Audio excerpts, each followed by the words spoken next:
কণ্ঠ, সর্বদা সত্যের পথে। অনুব্রত মণ্ডলের ফিরে আসার সাথে সাথে বীরভূমের রাজনীতিতে নতুন আলোড়ন সৃষ্টি হয়েছে। তার দীর্ঘ অনুপস্থিতির পর দলীয় কর্মী এবং সমর্থকদের মধ্যে যে উদ্দীপনা দেখা গেছে তা প্রতিফলিত হয়েছে বোলপুরের প্রধান তৃণমূল দলীয় কার্যালয়ের ভিতরের এবং বাইরের পরিবেশে। জেলার এই তৃণমূল কার্যালয়ে এতদিন পর্যন্ত 5 সদস্যের কোর কমিটির ছবি বড় ব্যানার হিসেবে জায়গা করে নিয়েছিল। দলের শীর্ষ নেতৃত্বের সম্মিলিত চিত্র হিসেবে সেটিকে রাখা হয়েছিল। কিন্তু অনুব্রত মণ্ডলের প্রত্যাবর্তন যেন এক নতুন অধ্যায়ের সূচনা করেছে। কোর কমিটির সেই ব্যানারটি সরিয়ে ফেলা হয়েছে, নতুনভাবে কার্যালয় সাজানো হচ্ছে।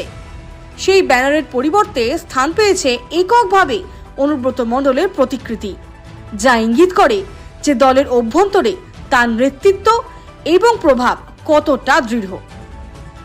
অনুব্রত মণ্ডলকে ঘিরে বীরভূমের তৃণমূল রাজনীতিতে যে কেন্দ্রবিন্দু তৈরি হয়েছে তা এই পরিবর্তনে স্পষ্ট হয়ে উঠছে। তার নামের সাথে যে আস্থা ও দলীয় শক্তি জড়িত তা এই প্রতিচ্ছবিতে প্রকাশ পেয়েছে। দলের প্রতি অনুব্রতর প্রভাব এবং স্থানীয় রাজনীতিতে তার অবদানকে পুনরায় উজ্জ্বল করে তোলা হয়েছে এই পরিবর্তনের মাধ্যমে। এমন পদক্ষেপে দলের কর্মী, সমর্থক থেকে শুরু করে স্থানীয় মানুষদের মধ্যেও আলোচনা শুরু হয়েছে। অনুব্রত মণ্ডলের প্রত্যাবর্তন কি দলের ভিতরে কোনো নতুন শক্তি সমাবেশের বার্তা দিচ্ছে?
বীরভূমের বোলপুর থেকে শুভেন্দু রায়ের রিপোর্ট, বীরভূমের কণ্ঠ।